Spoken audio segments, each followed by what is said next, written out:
चूहा, लोमड़ी और शेर की कहानी बहुत समय पहले की बात है। एक घने जंगल में चूहा, लोमड़ी और शेर रहते थे। चूहा छोटा और तेज था। लोमड़ी चालाक और शेर जंगल का राजा था। एक दिन चूहा अपने बिल से बाहर निकलकर खाने की तलाश में निकला। उसे जंगल में एक जगह पर कुछ खाने के टुकड़े मिले। जब वह उन टुकड़ों को खाने लगा तो अचानक वहां शेर आ गया। शेर ने देखा कि चूहा उसकी शिकार का हिस्सा खा रहा है। शेर गुस्से में आ गया और चूहा को पकड़ने के लिए दौड़ा। चूहा ने अपनी पूरी ताकत से भागना शुरू किया, पर शेर से बचना आसान नहीं था। तभी चूहा की नज़र लोमड़ी पर पड़ी। उसने अपनी जान बचाने के लिए लोमड़ी से मदद मांगी। लोमड़ी ने सोचा कि यदि वह चूहा की मदद करेगी तो शेर उससे खुश होगा और उसे भी कोई इनाम देगा। लोमड़ी ने तुरंत शेर के पास जाकर कहा, हे जंगल के राजा, आप इतना गुस्सा क्यों हो रहे हैं? ये छोटा चूहा तो आपकी शिकार का बहुत ही छोटा हिस्सा खा रहा है। आप इसे छोड़ दें, इससे आपकी शान में कोई कमी नहीं आएगी।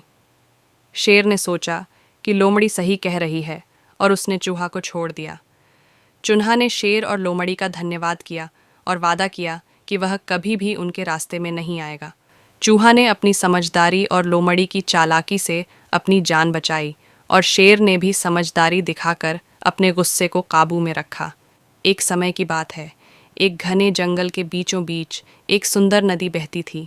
इस नदी के किनारे एक विशाल बरगद का पेड़ था, जिसमें एक चालाक बंदर रहता था। नदी में एक बुद्धिमान और धैर्यवान कछुआ भी रहता था। बंदर और कछुए की आपस में गहरी दोस्ती थी। हर दिन बंदर पेड़ से मीठे मीठे फल तोड़कर कछुए को खिलाता और दोनों मिलकर बातें करते। इस तरह समय बीतता गया और उनकी दोस्ती और भी गहरी हो गई। एक दिन कछुआ अपने घर गया और अपनी पत्नी को बंदर के बारे में बताया। उसकी पत्नी ने लालच में आकर कहा, बंदर तो बहुत मीठे फलों से भरा हुआ होगा। मुझे तो लगता है कि उसका दिल भी उतना ही मीठा होगा।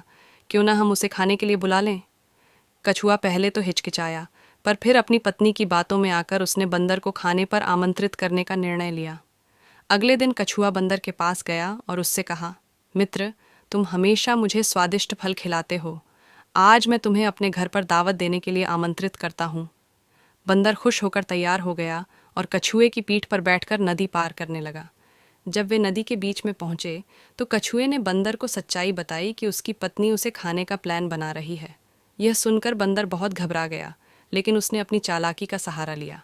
उसने कहा, अरे मित्र, मेरा दिल तो पेड़ पर ही रह गया है। अगर तुम मुझे वापस ले चलोगे तो मैं अपना दिल लेकर आऊँगा।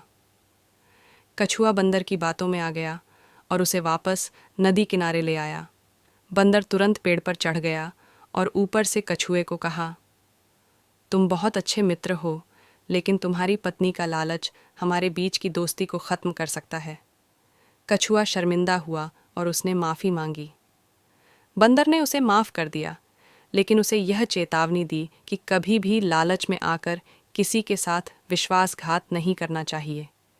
इस कहानी से हमें यह सीख मिलती है कि सच्ची दोस्ती में विश्वास और ईमानदारी बहुत महत्वपूर्ण है और हमें कभी भी लालच के कारण अपने दोस्तों के साथ धोखा नहीं करना चाहिए।